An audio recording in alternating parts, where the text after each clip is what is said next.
Eu me lembro que quando começaram as primeiras manifestações, em junho de 2013, falou-se muito em Primavera Brasileira, fez-se alguns artigos, reflexões universitárias, depois tudo aquilo sumiu.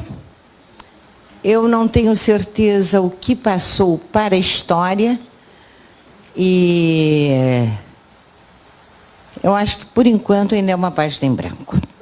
Então, eu começaria tratando dessa história do golpe, ou seja, essa interrupção do mandato da presidente eleita, que aconteceu em maio, dia 11 de maio, mais explicitamente, e que surpreendeu a muita gente, na academia, na imprensa, em muitos locais.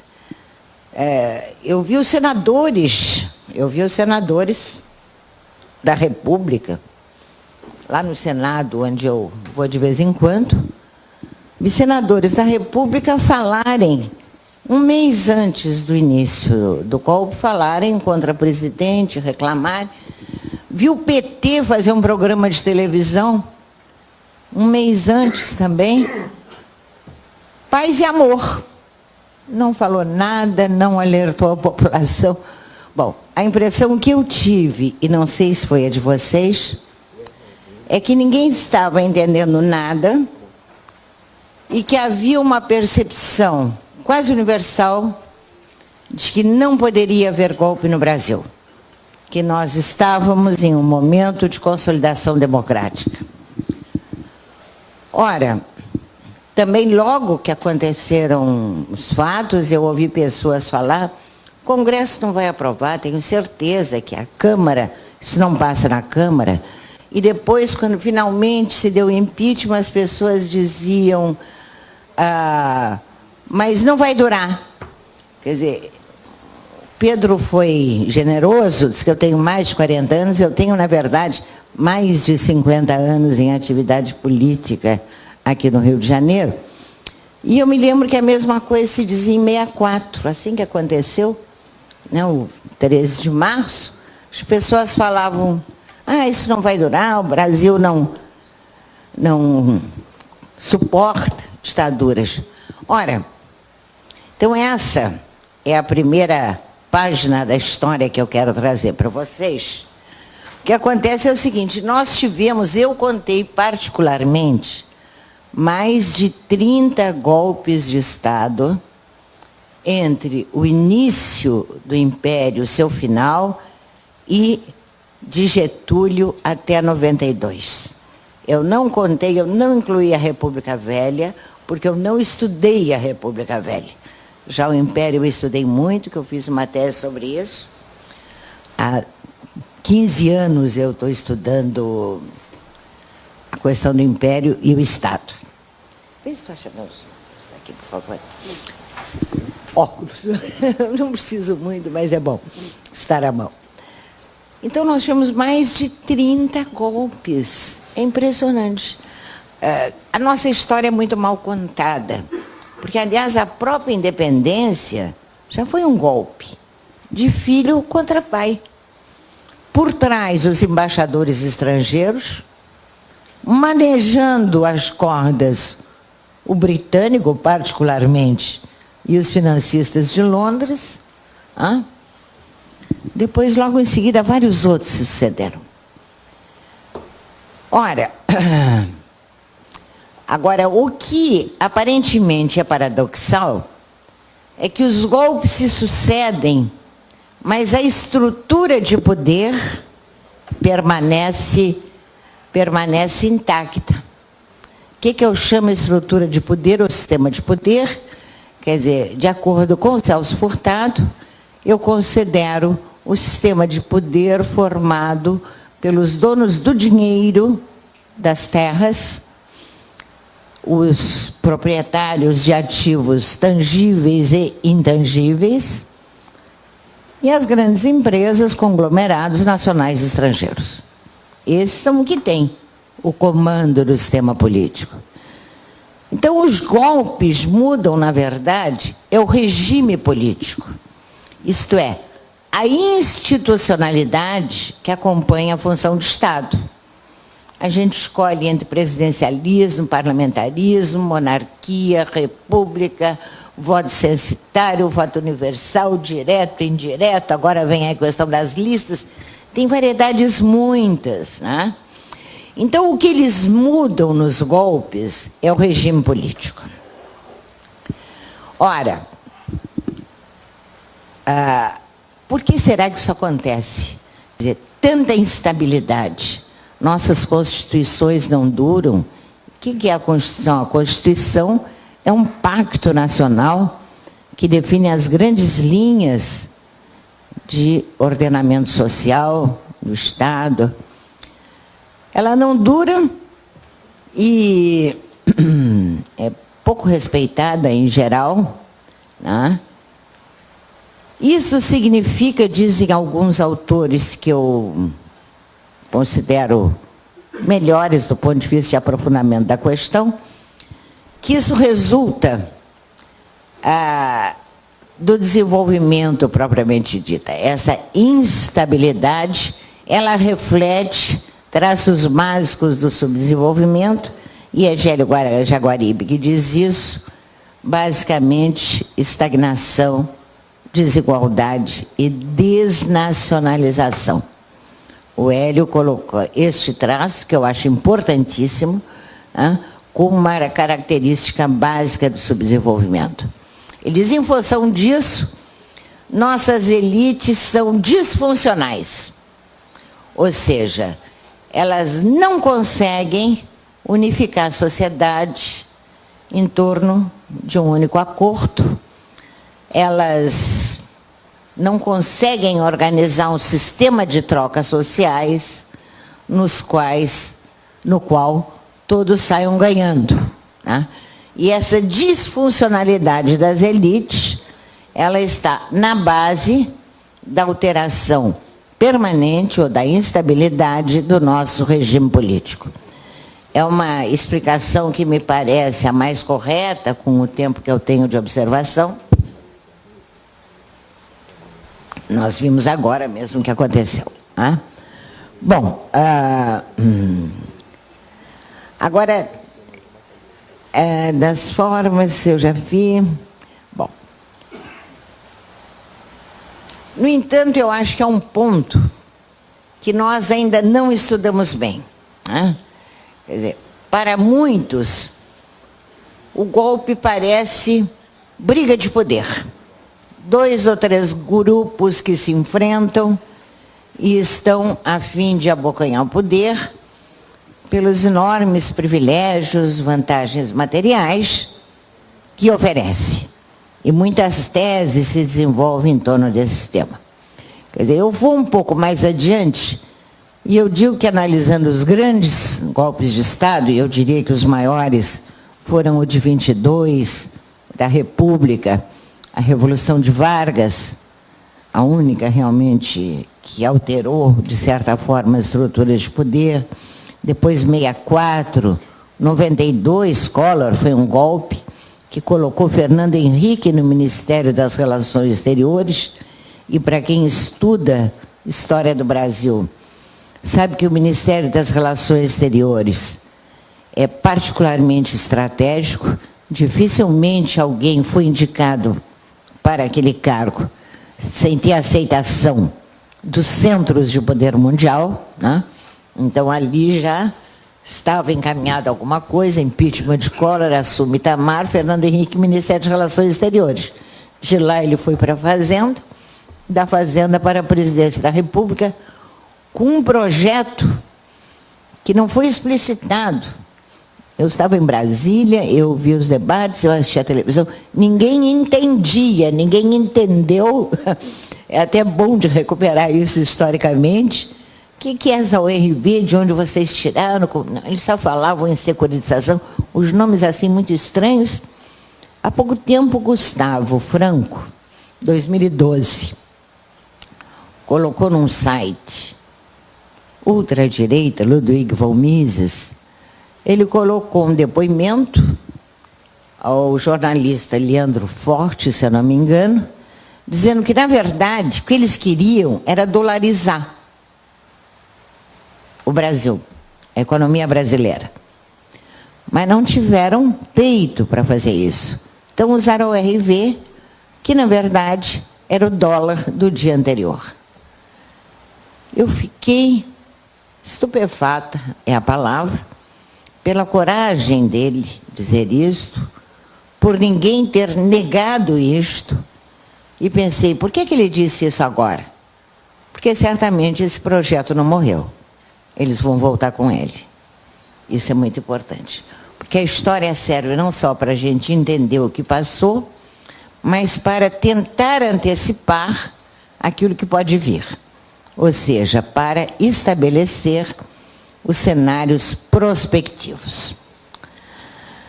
Bom, terminado esse primeiro ponto, eu queria aprofundar um pouco essa questão econômica. Quando eu fiz uma tese de doutorado, eu trabalhei as ferrovias no século XIX. A participação do Estado na construção ferroviária, e aí foi que eu revi todo o século XIX, porque os livros se contradizem de tal maneira, nós sabemos todos tão poucos, e eu digo isso nós, porque quando eu fui estudar isso, eu tinha quase 60 anos. Trabalhava um monte de tempo, tinha feito faculdade, e não sabia nada. Começo a ler a história do século XIX, não sei nada. Isso aqui está incompleto, isso aqui não está, isso aqui diz... É um horror. Né? Então, a nossa história é muito mal conhecida. Ora, e nessa mesma ocasião, quer dizer, estava em curso, quando eu estava fazendo a tese, o PAC do Lula. E o PAC foi um plano monumental, muito bom, centrado na questão da infraestrutura e com um grande projeto ferroviário. Eu disse, olha, será que eles sabem, me perguntei, que no século XIX, a ferrovia, inicialmente, elas surgiram não como meio de transporte, porque, na verdade, o Brasil não tinha massa de gente, nem de mercadoria, para o estabelecimento de caminhos de ferro, como se dizia. Nós éramos um país pequeno, menos de 10 milhões de habitantes, uma produção mínima também. Então, na verdade, eu pude observar, lendo os relatórios ministeriais, que foram dois os atrativos para o capital estrangeiro. Por um lado, um sistema absolutamente generoso, de garantia de lucro. Eu tenho um amigo francês que eu digo, olha, o governo montou um sistema de garantia de juros, porque na história é garantia de juros. Ele disse, não existe garantia de juros, na verdade isso é garantia de lucro, é verdade. Na verdade foi uma caderneta de poupança. Quem aplicasse dinheiro em construção ferroviária, o governo garantia 7% de remuneração anual, juros, sobre aquele capital envolvido na construção, em libra-ouro, evidente, nada melhor. Quer dizer, muito bom. É uma caderneta de poupança, né? Imagina se hoje eles oferecerem, quem investir no Brasil, eu dou uma garantia de 7% ao ano, em dólar, euro, etc., vai chover dinheiro. Só que isso nos levou à bancarrota. A grande falência de 1898, quando a economia brasileira ficou literalmente ajoelhada diante do Barão de Rothschild. Mas eu dizia que o primeiro interesse da construção ferroviária no século XIX foi esse sistema de garantia de juros. A segunda foi a questão mineral, o que também ninguém sabe, principalmente os engenheiros a quem nós devemos uma grande parte da literatura sobre ferrovias no Brasil. Não sabe por quê, né? As ferrovias foram sempre vistas como um enorme avanço em matéria de progresso técnico, tecnológico. Esse foi o lado enfatizado. Depois, com uma história escrita por paulistas, eles louvaram o empenho dos paulistas em montar uma extraordinária rede ferroviária, a mais desenvolvida do Brasil. Você sabe que o paulista tem autoestima lá em cima, né? E louvaram os ingleses que financiaram, emprestaram dinheiro, etc. Então, bom, e o Estado não, o Estado não se fala nada.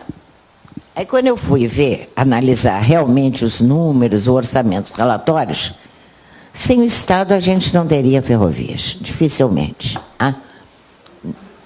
Já naquele século XIX.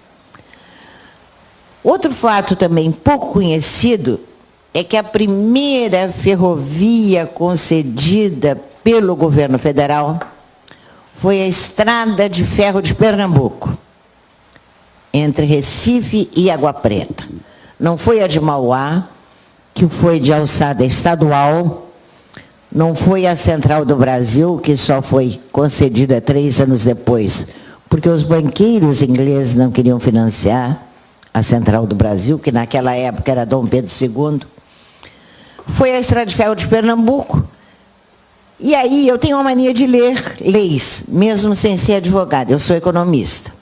Acontece que eu trabalhei no Estado a maior parte da minha vida. E no Estado nós não podemos fazer nada que a lei não autorize. Então eu peguei o hábito, em matéria de orçamento, em matéria de plano, eu estou sempre procurando qual é a lei, vou lá e leio a lei. Aí quando fui fazer a pesquisa também procurei qual é a lei e fui ler todas as leis. É difícil, é chato, mas tem que ser feito. Ora, e aí eu tive uma grande surpresa. Nesta primeira ferrovia concedida, Estrada de Ferro de Pernambuco, tinha lá uma cláusula mineral, que ninguém sabe, que ninguém fala. Eu li quase tudo que saiu sobre ferrovia no Brasil. Realmente agora eu precisava dos óculos, mas não tenho paciência. E pode ser 4? Deixa eu ver. Ah, está aqui. Beleza, obrigada. Aí eu encontro lá, no decreto de... Hein? Claro, eu procurei um camelô aí, não achei, ainda é muito cedo. Olha só, artigo 30º do decreto de concessão, decreto 1030, de 7 de agosto de 1852. Artigo 30º, a companhia terá a faculdade de explorar e abrir minas de carvão, pedra calcária, de ferro, chumbo, cobre e de quaisquer outros metais, ainda preciosos, sem prejuízo de direitos adquiridos por outros. Vocês tinham escutado falar dessa cláusula mineral? Eu não. Obrigada por deixar aqui. Eu não tinha escutado. Eu trabalhei anos em transporte, né? Li todos os livros à disposição do público, né, que saíram, São Paulo, Pernambuco, Bahia, Rio Grande do Sul. O Rio Grande do Sul tem um dos melhores estudos sobre transporte ferroviário daquela época, de um professor de Santa Catarina. Bom, esta ferrovia de Pernambuco, ela foi outorgada sem licitação, assim, de surpresa. Porque o que é importante também é vocês saberem, nós sabemos, que o liberalismo funciona assim. Ninguém está querendo aceitar. No liberalismo, o Estado não manda nada. O Estado está lá sentadinho, à disposição das empresas, que chegam com um projeto na mão, quero fazer isto, faça uma lei para mim. Discute-se um pouco, debate-se, Foi isso no século XIX e voltou a ser isso agora, no meu entendimento, pelo que eu tenho observado. Então, essa Estrada de Ferro de Pernambuco foi concedida sem licitação a quem? A 2 ingleses, os irmãos Mornay. Bom, eles inseriram, provavelmente, eles, os ingleses, ou quem os financiava, a cláusula mineral nos contratos de concessão. Isso permitia que a empresa concessionária ficasse com 25, 30, 20, cada contrato é um contrato, quilômetros de cada lado da linha férrea à sua disposição como faixa de domínio, e qualquer mina que estivesse nesta chamada zona de privilégio, ela teria prioridade de exploração. Maravilha.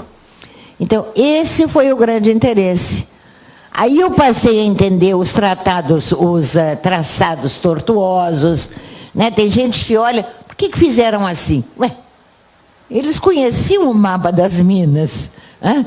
E eles certamente traçaram as ferrovias para que essas minas ficassem dentro das faixas de domínio, daquela zona protegida ou zona de privilégio, que lhes daria preferência imediata na exploração da mina. Tem mais, o trabalho que eu fiz, e que eu até quero um dia trazer aqui no clube para discutir com vocês, total da tese, né? Foi a primeira vez que se fez, porque eu queria estudar o Estado, então eu tive que escolher o Brasil como universo. Até então os estudos eram regionais. As ferrovias de São Paulo, as ferrovias de Pernambuco, do Rio Grande do Sul. Mas se eu quero o Estado, eu tenho que ter o Brasil. E aí é que você começa a poder cruzar dados, né?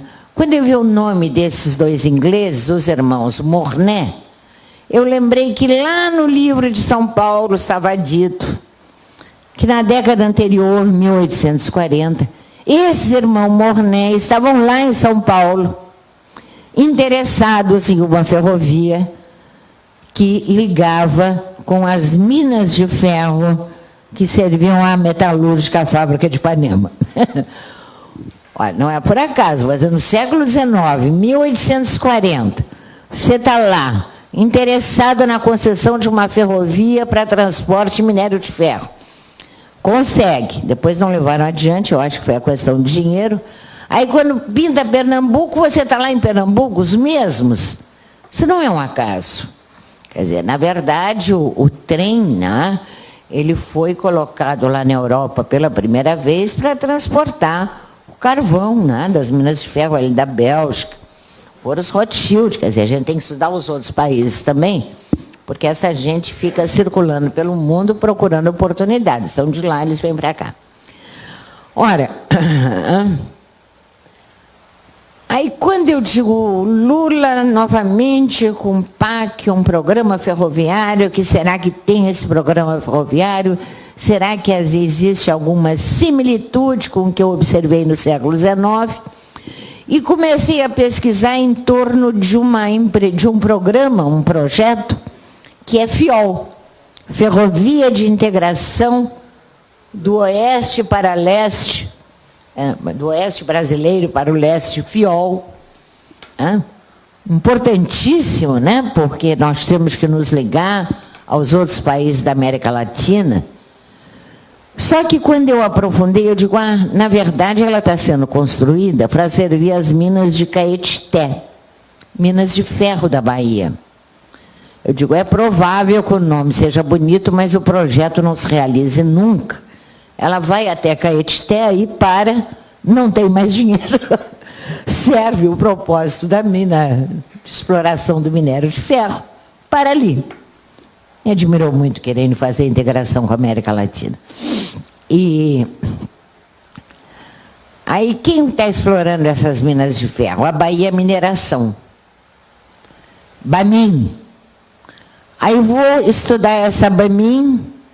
Essa Bamin foi formada em Londres por um geólogo, que eu não quero dar o nome aqui, em casa eu tenho, que era conhecido na Bahia como o farejador de minérios. Ele descobriu o minério, ganhava a concessão lá nos lugares próprios, depois negociava em Londres, como foi o caso. Isso aconteceu muito no século XIX. A história das ferrovias ela é cheia de testas de ferro. Ou, como diz o historiador Evaldo Cabral de Melo, os caçadores de concessões. Então, esse geólogo baiano, com a concessão na mão da Lavra de Caetité, foi a Londres e negociou com quem? Com ArcelorMittal. A ArcelorMittal comprou a Cesita, que foi uma das primeiras privatizações do Collor.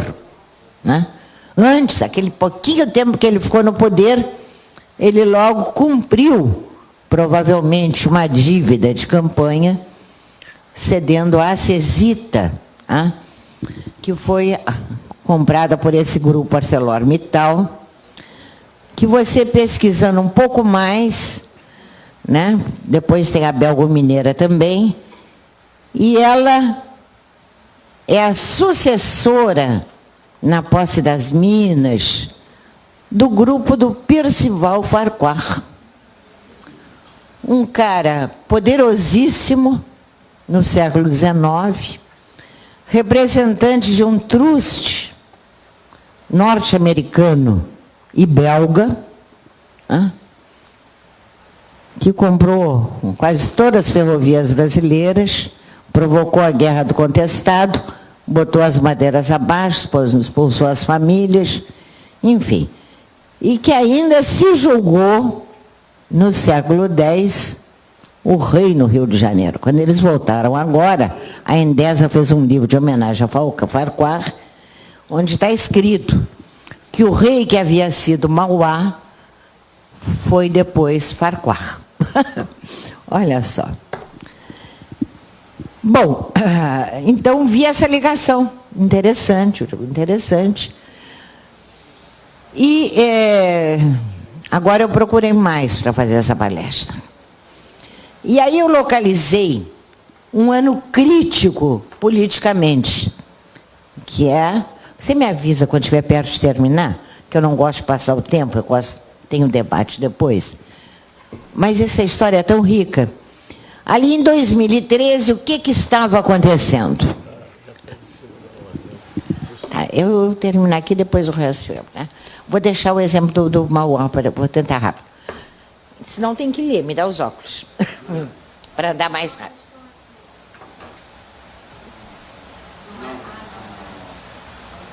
Obrigada, querido. Eu localizei, no ano de 2013, um conjunto de problemas que me dizem a causa do golpe está ali. Aquelas manifestações de rua devem ter sido provocadas ou como manobra diversionista ou como nuvem de fumaça. Vou ler rapidamente o que aconteceu no setor mineral em 2013. Litígios em torno dessas baías de mineração. Litígios dela com a Comissão Pastoral da Terra ou com a população atingida e com o governo em torno de licenças, E litígios internacionais em Londres, porque eles fizeram lá uma grande negociação e quem acabou dono das minas de Caetité foi um grupo, Eurasian Group, dono de uma empresa NRC, que ficou dona do minério de ferro. Então, eles estavam brigando porque tinham prometido obter licenças aqui na área de meio ambiente, não tinham, e tinha uma questão de dinheiro envolvido. Litígio em Londres sempre é uma questão séria num país periférico. Nesse mesmo ano de 2013, a nossa ex-Vale do Rio Doce abandonou 3.000 quilômetros de trilhos na Bahia, que ela tinha adquirido na privatização a Ferrovia Centro-Atlântica. O que é estranho é que a Vale, 2 anos antes, tinha feito uma outra empresa, que é VLI, Vale Logística Integrada, com planos de expansão, investimento, em 2011. Como é que em 2013 ela abandona esse filé mignon da Bahia? Nesse mesmo ano, de 2013, no Congresso realizavam-se assembleias, audiências públicas, não é? Em torno do programa da EPL, Empresa de Planejamento e Logística. E aí, mais um fato curioso, é que o governo convidou para presidir essa empresa Bernardo Figueiredo. O curioso é que esse nome havia sido rejeitado pelo Senado para presidir a NTT pouco antes. Então, ali tem um confronto, tem um conflito, né? Bom, outro fato importante, em julho de 2013, a falência do Eike Batista, que até hoje a gente não sabe como chegou, como virou bilionário, como caiu e como já está levantando todas as falências. Ele já está com o nome, parece limpíssimo na praça. Bom, um último fato que tem a ver também com a questão mineral, onde está incluído o petróleo, claro, né? É que o governo estava debatendo com o Congresso um novo Código de Mineração. E nesse novo Código de Mineração, tinha uma proposta do governo que era a substituição da sistemática de concessão por tempo ilimitado para um contrato por tempo determinado. E 6 meses antes, em 2012, uma grande consultoria de Minas Gerais tinha endereçado publicamente uma carta ao governo dizendo-se contrário às propostas encaminhadas pelo governo.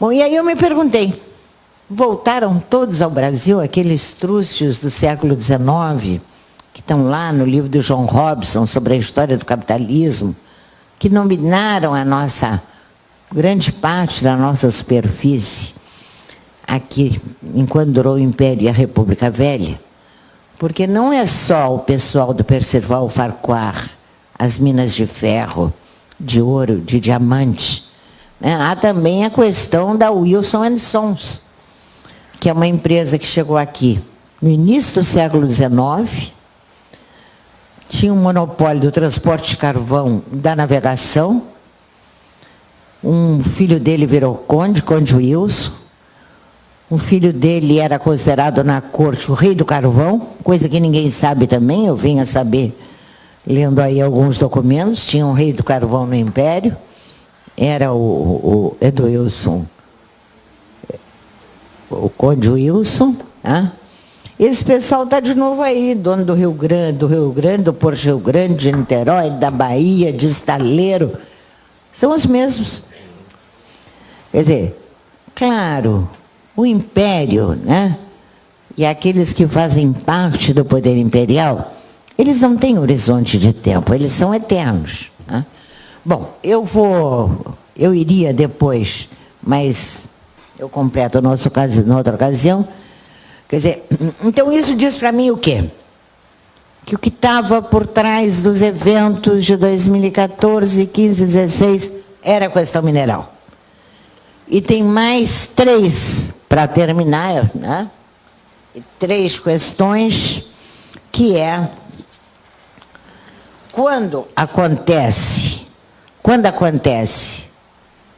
o afastamento da Dilma, imediatamente as primeiras medidas foram a reorganização dos ministérios, unindo transporte e portos, transporte unindo os portos à questão ferroviária.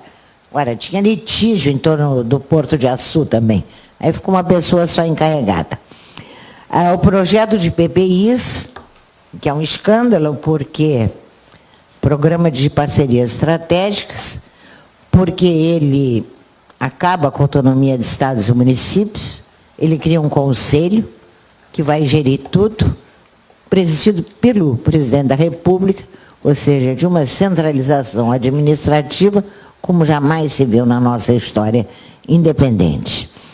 E também, no dia 12, não só o governo sai com aqueles decretos, no dia 12 o Sarney Filho entrega ao Congresso um substitutivo ao Código de Mineração e o Sarney vencer depois o ministro do Meio Ambiente. Né? Enfim, eu vou parar por aqui. O outro ponto que eu tocaria depois é a questão do Mauá, que, no meu entender, é um precedente muito bom para que nós possamos entender o que está acontecendo com a Odebrecht, né? Que é, na verdade, o principal representante, eu diria, da capacidade, do patrimônio tecnológico que nós acumulamos em matéria de engenharia nacional. Né? E é também a grande parceira do governo em matéria de tecnologia para a defesa nacional. Quer dizer, eu diria que ela está sendo perseguida e provavelmente vai ser liquidada, como Mauá foi liquidado, muito mais pelas suas virtudes do que pelos seus defeitos. Obrigada.